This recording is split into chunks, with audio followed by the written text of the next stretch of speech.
morning, everybody. Well, let's start with big industry. I choose this title about big industry not because I'm very proud about the big size of my company, but I wanted to make sure that if we discuss here about industry, it becomes clear that there is a big variety in industries, not only by products, but also by size. And so big industry has some features that are very typical characteristically for them, and I'd like to point this out. By the way, I also have some experience with very small industries, so we had 2 spin-offs during my activities, so I have at least some sort of idea how small industry works, and there are some similarities, and I may point out this a little bit later on. Well, first of all, I'd like to introduce myself a little bit.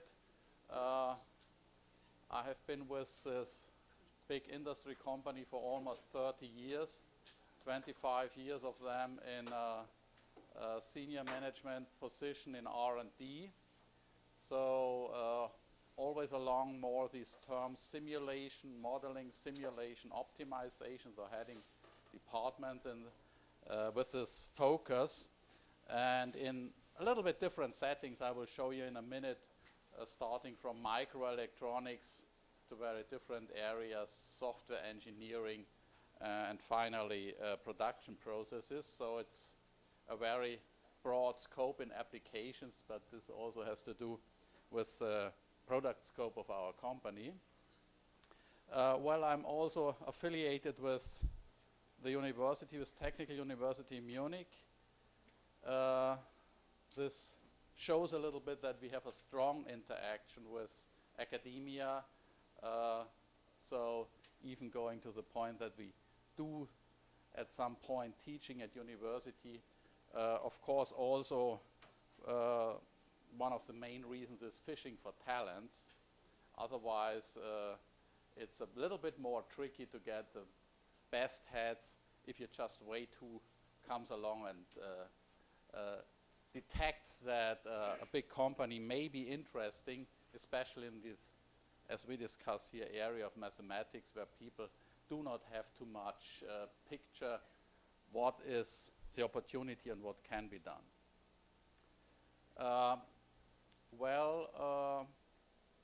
Let me start where I got my PhD. This was also with Technical University Munich. Not surprisingly, I'm a mathematician. A bit more surprisingly was, I would call it the topic of my PhD work. Nowadays, one would call this biomedical engineering. So I already got very early some understanding of interdisciplinarity, interaction with a medical guy at a different university. And I think this was a very important experience. This here is a kidney. This is the functional unit of it. And just to show you, if you come to the mathematics for it, the model, then this is some type of diffusion convection equation, some sort of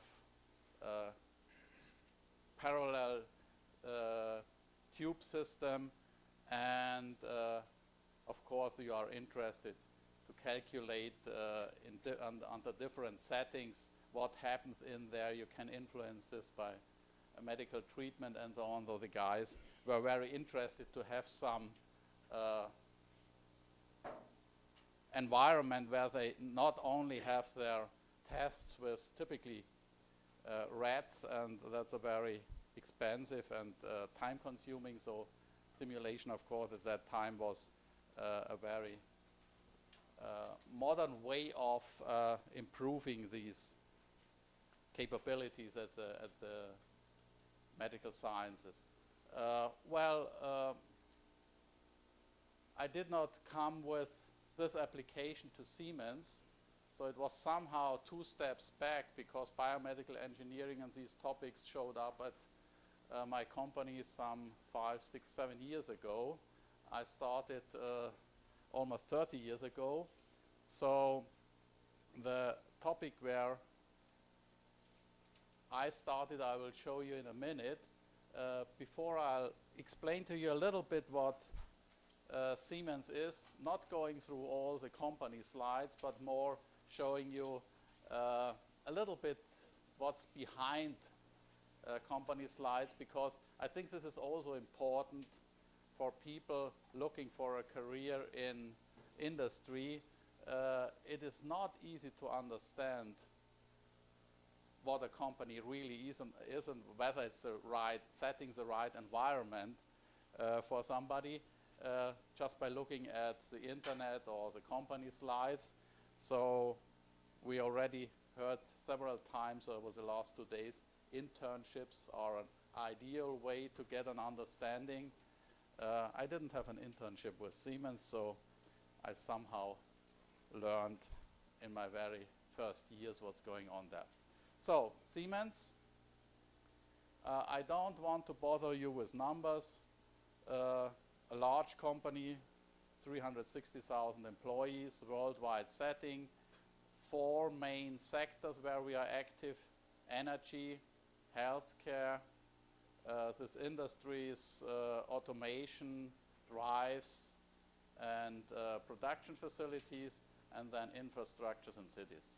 The rest, if you are interested, you can have a closer look at it, but I will leave this with these figures. It's much easier to have a picture of Siemens if you just really look at the picture.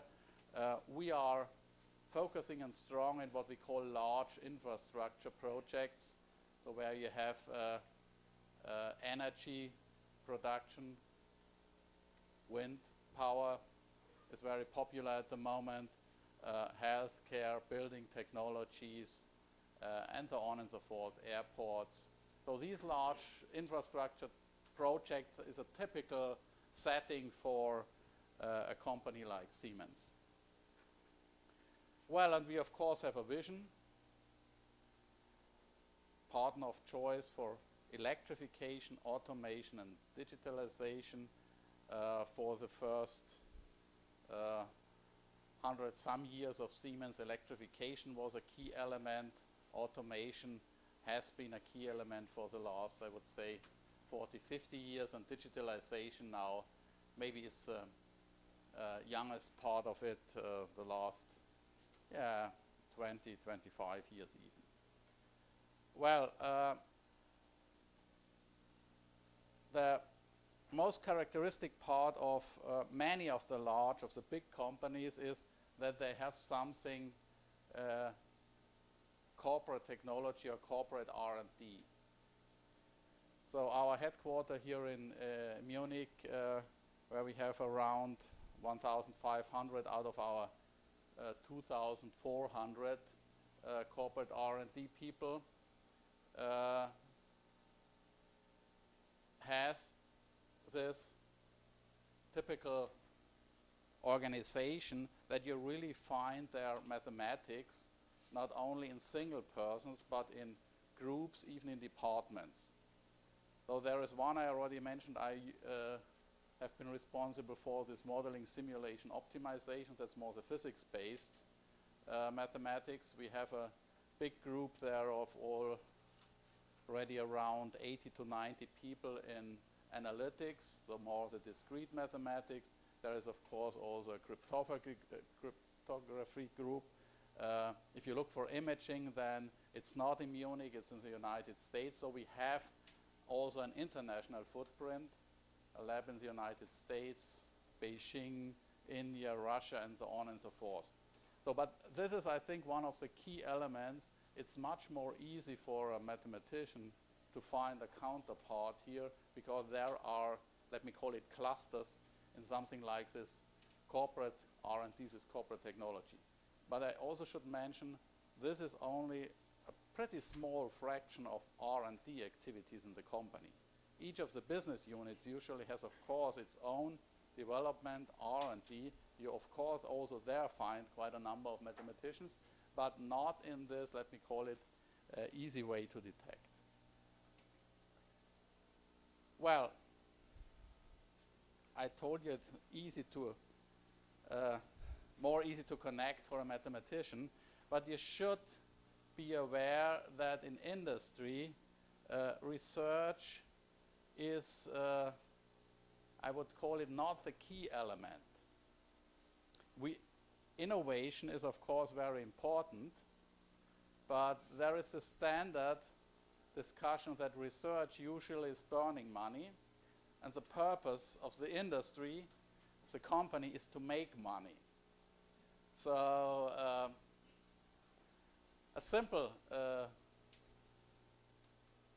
maybe a simple advice, if somebody of you intends to become a CEO of a big company, he should not start in R&D, and maybe he should even avoid R&D. Yeah. So if to become a CEO, this is not, R&D is not a key element. I like very much my management positions in R&D, though they are a lot more fun, I think, than CEOs and just a business, but keep this in mind if you are really pursuing a high-flying career. This also means in interaction with academia that there is, of course, you should be aware, a different valuing. Valuing in the sense that there are different goals for the more academic orientation and the industrial orientation. So, for example, the motivation in research typically is just curiosity. In industry, it's a question of business success, yeah? The results should be, in academia, new scientific findings. In industry, it's new businesses and technologies. So in applied research, you somehow always have a characteristic points to find how to interact and so that both sides somehow get the best out of it, some sort of win-win situation. But you have to be aware there is some sort of orthogonality, or whatever you want to call it, between these two views from academia and industry for interaction. Well, innovations, I don't go here into details. Siemens started in 1847 and had a numerous set of innovations over the years, increasing number of employees, increasing turnover, and so on and so forth. So innovation is really the key element of any company, and especially, of course, the big companies have to check that they really have enough innovations to survive. And well, we so far were pretty successful, but this surviving is one of the critical elements also in understanding why industries changes. And I'd just like to give you a few ideas on products we no longer pursue. You may not be aware that Siemens once, just before World War I, had a car business, pretty popular car business, so the German emperor was very fond of this, and even at that time there was a racing car version of it. So I would like to have one of these, but I think there are only 2 of them left. So, well, so this is more for curiosity, but even people that think they have a picture of this big company somehow fail, because you may have seen products, and I like to ask people if I interview them, what do you understand with Siemens? And many of them started in some years ago to say, okay, this is a microelectronics company. We have spent a lot of effort, and I will show you a few more of the mathematical slides in a few minutes, because that's the point where I started. In microelectronics, we no more are in microelectronics. We had a very well-known mobile business, Germany we call these handies. So all the young guys applying for a job at Siemens say, hey, I know what Siemens is, I have this. No more around. We had a computer business, finally jointly with Fujitsu. No more along. I no more have a Fujitsu Siemens computer. We had automotive electronics business. Well, though there are a number of very popular products that just disappeared. And I think this is also an important point. Big industries, if they do not have just a focus on one product, the automotive companies are a little bit different. They also have big changes, but diversified company like Siemens really changes its picture to the outside.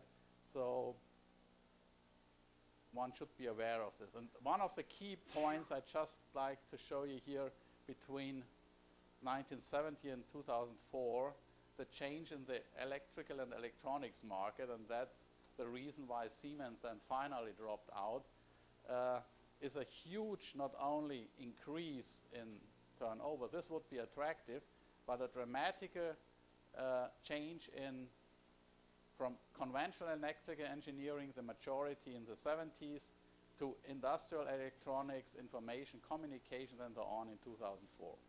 So, well, I started just in between here. So I think this is also an important point. If there is change, and if there is dramatic change, and if there is dramatic, at that time these were dramatic numbers.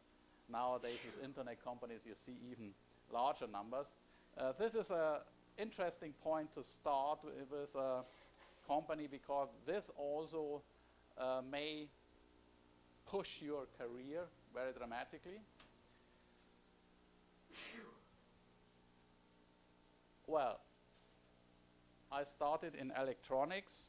The key question in electronics in the 70s, 80s was how to come to a chip design without all the testing that was popular before, as long as you had non-integrated circuits. With integrated circuits, this environment even doesn't work.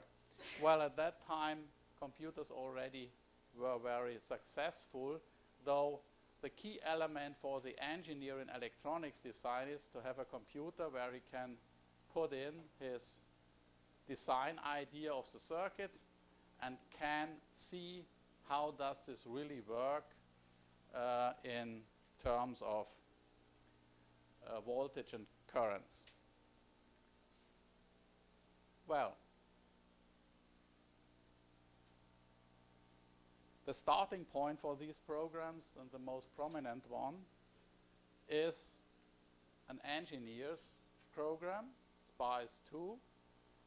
It's a PhD work in 75, so in the early 80s and in the 80s it really became an industry standard, this computer program to simulate semiconductor circuits. I mentioned yesterday, you should be aware that mathematics in industry mainly should go into the direction of tools, because tools is a topic where you have a multiplication and the engineers then can use it by themselves. So it cannot be, or it usually isn't a main path in industry to have somebody who delivers a solution like a mathematician forth and back. The engineers like to put everything into tools, and if you cannot provide a tool after some time, this may be not a long-lasting activity. Though I still did not come to mathematics. I will come to mathematics in the next slide. The question was mathematics behind, but I just wanted also to show you engineers just provide tools without spending a lot of math research as long as it works. So what the mathematics behind is pretty simple, I would say. you use Kirchhoff's law, Kirchhoff rules.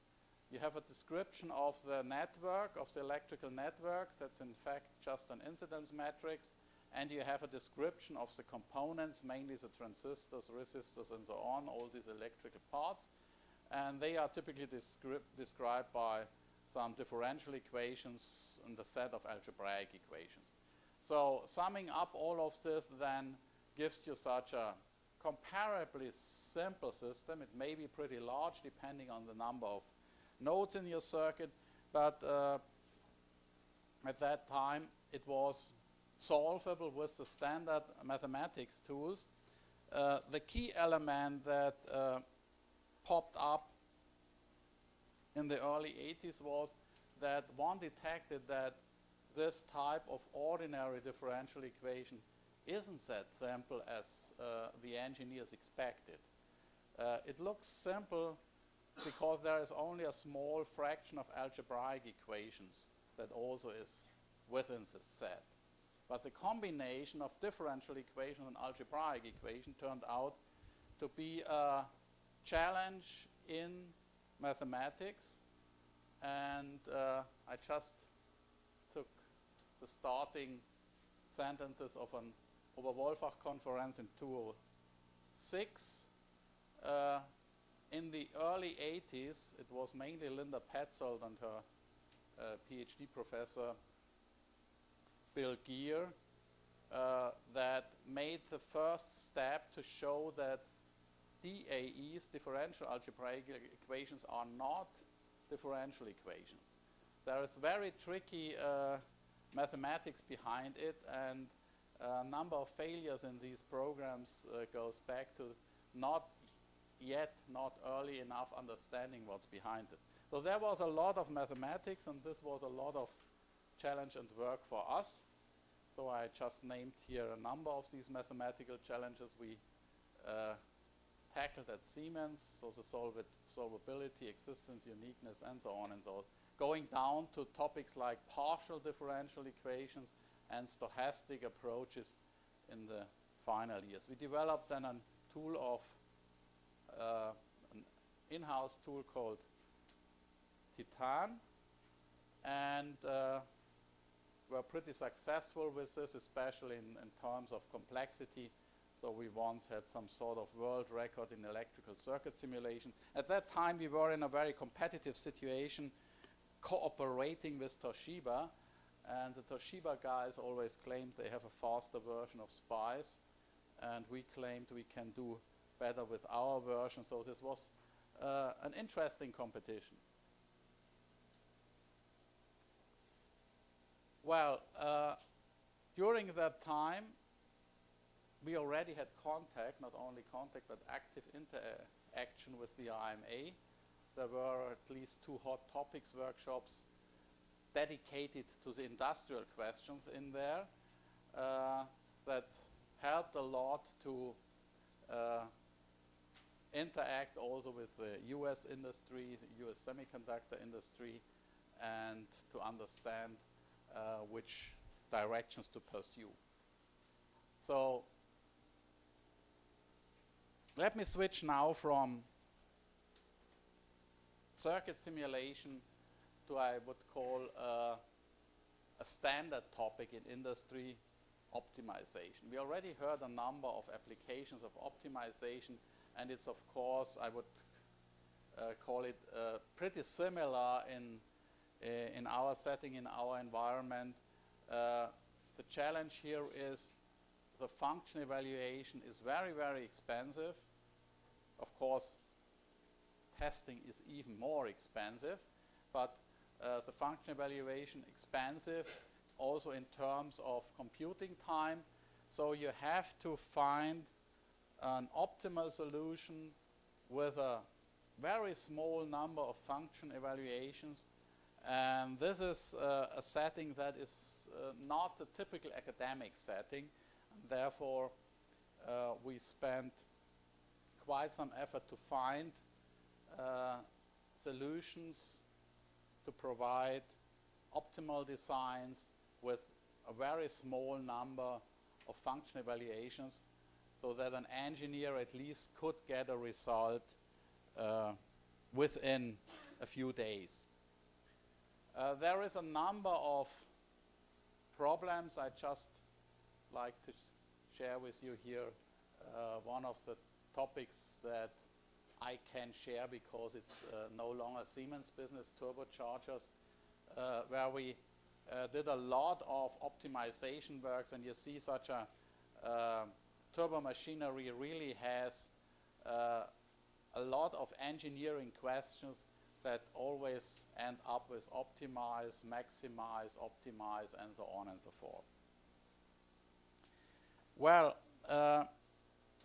so far I would call this the typical problems that show up in industry. About 10 years ago, we had a closer look at some of these problems because of, if you really go into this virtual world and rely on simulation and trust simulation, you come to the point where accuracy really becomes a critical point, because then you want to become very accurate, and then you at some point may detect that uncertainty comes into play. So there is a number of sources for uncertainty in these problems, and what I want to share with you, we already had a few presentations on uncertain systems, uncertain calculations. I think it's a little bit different here in the sense that the engineers, mechanical engineers especially, were already very happy with their simulations and relied very heavily on their simulations, but at some point they did detect that there is some problem they did not take into account. The key point why they didn't into account was not they were not aware of it, but there were no possibilities to efficiently calculate them. So this uncertainty, I just like to explain to you with a artificial mathematical example. Just think we have a model, a system model, y's depending on a function of x1 to xn, and assume these blue bars are the input values and you calculate by simulation output values. What happens if you have some disturbances? You may look at this probability distribution function and say, okay, the expectation value is what I had before in. So I would assume that this still fits with the output, but for nonlinear system models, this isn't true. So you may have pretty strong deviations between the expectation value if you look at a stochastic calculation and the deterministic value. And that's the point where you can no longer improve the accuracy of your calculations by better computers, better algorithms, and so on. You really have to go into this way of non-deterministic calculations to improve the accuracy. The other point why non-deterministic simulation became important is the question of robustness. If you go into much more sophisticated designs with simulation, then you detect that what you typically do as a mathematician in deterministic optimization, looking for such a minimum, may have some features, impacts that an engineer doesn't like. If you have disturbances then here in this input value, you may have significant disturbances in the output value. And that key point the engineer is interested in, not to only to keep it low, but also to keep it small. And that means you do not look for this point, but for a point that's only maybe a little bit here to the right, and then gives you a much smaller deviation in your optimum. So that's what we call robust optimum. And to calculate such a robust optimum, you also need stochastic methods. Stochastic methods which the engineers in the standard curriculum and the standard tools did not provide several years ago. So this was one of the key challenges we addressed to improve the quality of optimizations, the quality of optimization results. Well, the key point was how to calculate, how to efficiently calculate. We are all aware it's from academic point of view, Monte Carlo simulation delivers results, but not for an engineer, because not for an engineer in the sense that the engineer doesn't have 3 weeks or months time like a physicist in academia who does Monte Carlo simulation. He needs results, and he likes to have results within a reasonable time frame, within a few hours or at least a few days. So we spent quite some effort in looking for alternatives in these methods, and there were also a number of activities where we became involved afterward when these topics showed I would call it soaring resonance also in the academia. So we had this IMA hot topics workshop on uncertainty quantification in industrial and engineering applications. There was a SAMSI year. Then a SIAM conference showed up. There is one, has been one in 2014 now. The next one is in 2016 in Lausanne in Switzerland. And even a new series of papers shows up. So this topic is, yeah, I would call it soaring at the moment, and for sure for several more years. But this is again an example where an engineering problem in industry, typically showing up in big industry, needed or needs strong support from academia, with academic research also, as I showed before in microelectronics with circuit simulation. I think this is a similar area that will have many more years of research to come to much better than solutions than we have even today. Well, finally I'd like to address a topic that is, I would call it almost brand new. Multiphysics isn't brand new. Multiphysics has been around for quite a while. Is a challenge if you have to integrate different physical disciplines for your solution. Mechatronics is then not only physics disciplines, but disciplines like mechanics, electronics, and of course software. And what's now popping up is this term of cyber-physical systems.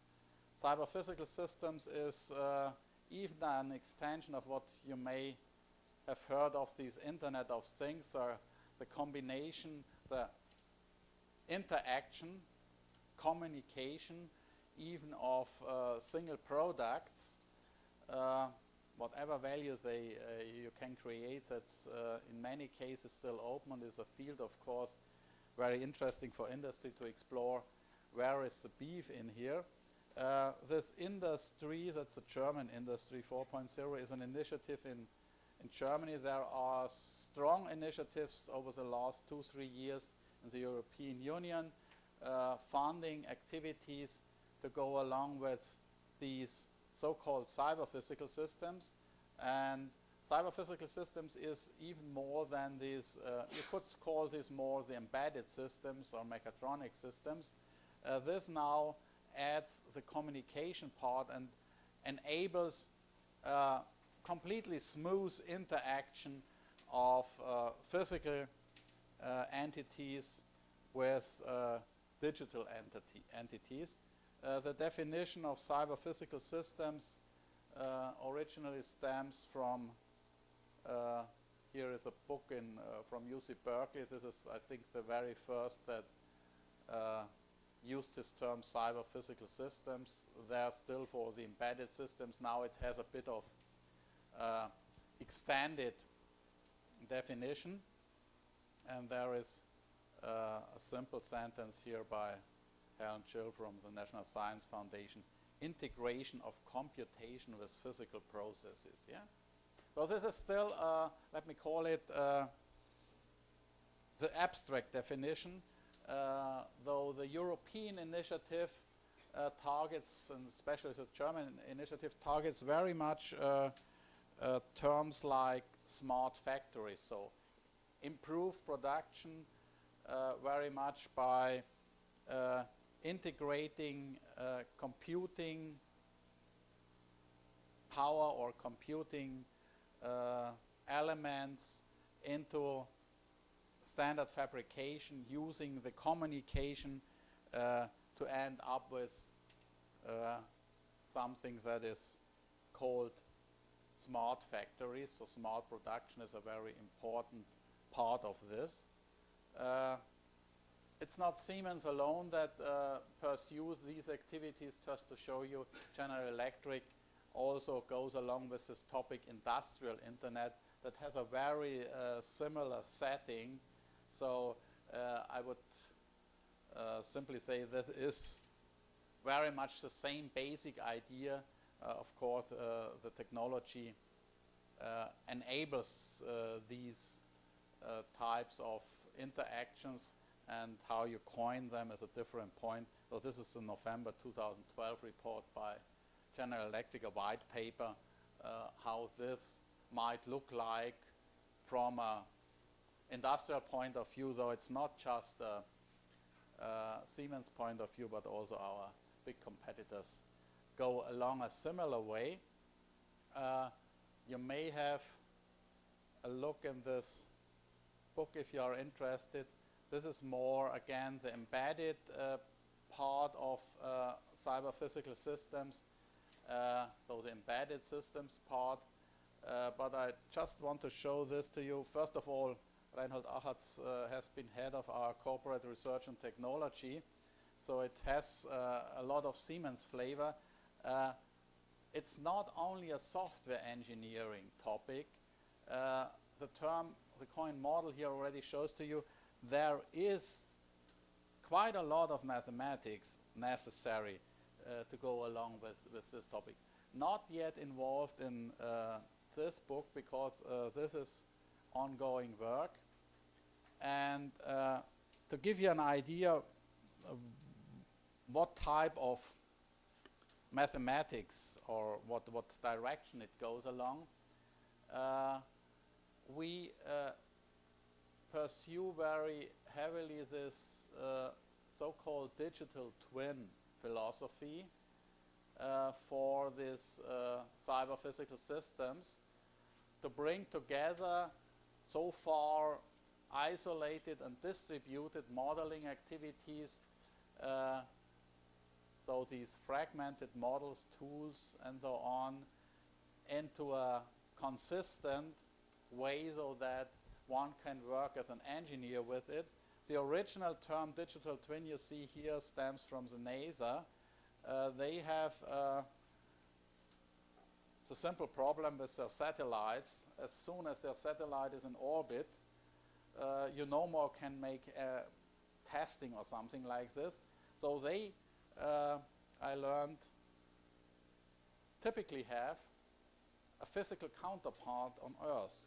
So there is a physical twin of a satellite, of each of the important satellites on Earth, so that they can do some testing or check what's going on up there, or try to understand what's going up there. And they are, of course, keen not to have a physical twin, but have a digital twin, because this has has quite a number of advantages, of course, in flexibility, time, and what you can do. So, but this is the key point here is a lot of modeling, model interaction. From mathematical terms speaking, this means we have also to integrate, for example, the most simple part is continuous and discrete simulation models. They do not work together pretty well, but now you have models from very different sources, and they have to work together. And this is not just like, as I mentioned before, in microelectronic circuit simulation, differential equation and algebraic equation simply merging. This may end up or will end up in a number of questions and challenges for mathematics, for numerical mathematics. Well, that's it.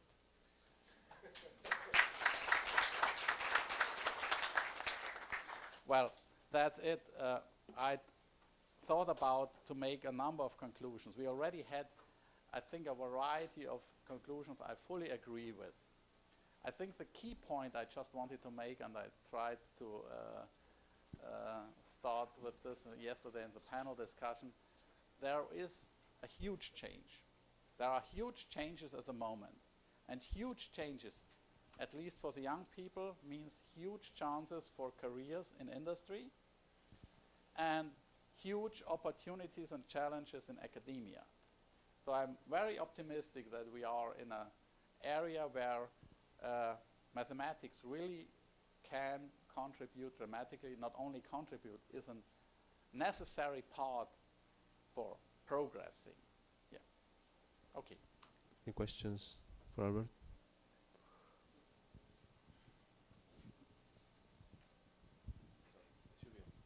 So, you described in the electronics portion several sea changes in what happened and what Siemens was doing in terms of products and everything. What happened to the people that, I mean, did engineers migrate from one project to the other, get retrained? Did Siemens hire new people? What happened in to careers there? We had, I would call it dramatic changes if you look at all these numbers, employees and so on over the last 20, 25 years. The typical way is, you know, German-based companies usually do not have an opportunity to lay off people. So that's not the way we can go along with this. The typical way is spin off parts of it. Yeah. So there is still a microelectronics based on Siemens that's now Infineon company, and so even our we are originally a communications company, telecommunications company. We no more do any telecommunications, and we learned yesterday there is a very dramatic shift in telecommunications. Yeah? And this just shows you Siemens dropped out of this business. There is a lot of dramatic change going on, but change doesn't mean completely downsizing of engineers. That means the roles shift in a way that they fit better, let me call it, in different settings with these companies. Yeah. But there is, of course, there's another point, a critical discussion on engineers, because there may be, of course, a number of engineers that are no more needed in the new setting, how to shift them or retrain, do some training or retraining. That's, again, an academic challenge, and there is a significant activity in, especially, I think not only the German environment, the German universities are experimenting a lot. We now have also the bachelor-master system. The Technical University in Munich, where I'm teaching as a adjunct professor, started as first European university with a tenure track. We didn't have something like this in Europe.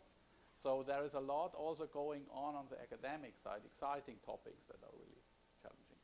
Iraj.